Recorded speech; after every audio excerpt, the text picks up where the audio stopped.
M वर click केल्यानंतर वेगळा रेट असणार, एस वर क्लिक केल्यानंतर वेगळा रेट असणार. ह्याला काय म्हणतात? अशा पद्धतीने. हे साईज वाला आहे काय असतं? हे व्हिज्युअल प्रोडक्ट.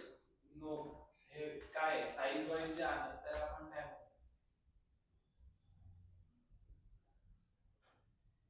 कुठले प्रोडक्ट्स आहेत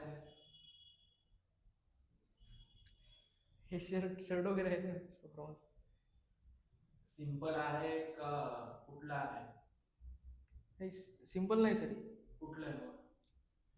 yes Maheshwari. Variable sorry variable. So variable product मध्ये काय असतं?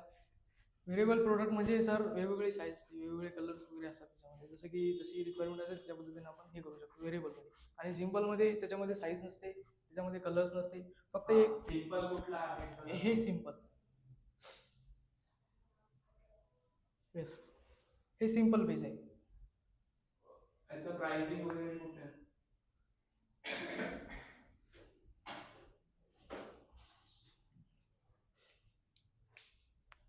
दिस इज सिंपल. ओके, ठीक आहे.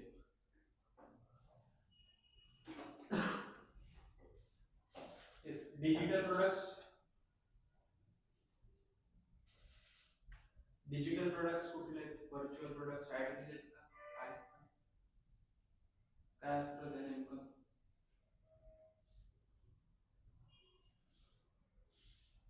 येस, डिजिटल प्रोडक्ट कुठले? व्हर्च्युअल. डिजिटल प्रोडक्ट म्हणजे हे ज्वेलरी वगैरे हे डिजिटल आहे का ते? व्हर्च्युअल आहे ते?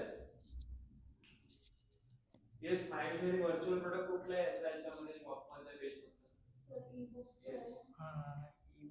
ई बुक एक आहे, हे एक आहे out of strategy E book like. यात काय असतं नेमकं व्हर्च्युअल प्रोडक्ट मध्ये? हे सर म्हणजे ई बुक्स वगैरे असते त्याच्यामध्ये. पीडीएफ वगैरे जर सेल करायचं असेल, पीडीएफ वगैरेची काही डिमांड असेल का ते पण आपण याच्यामध्ये ऍड करू शकतो.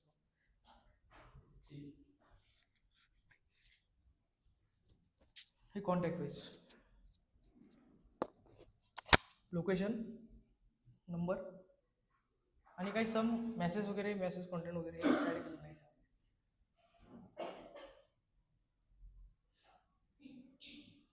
हे फोटो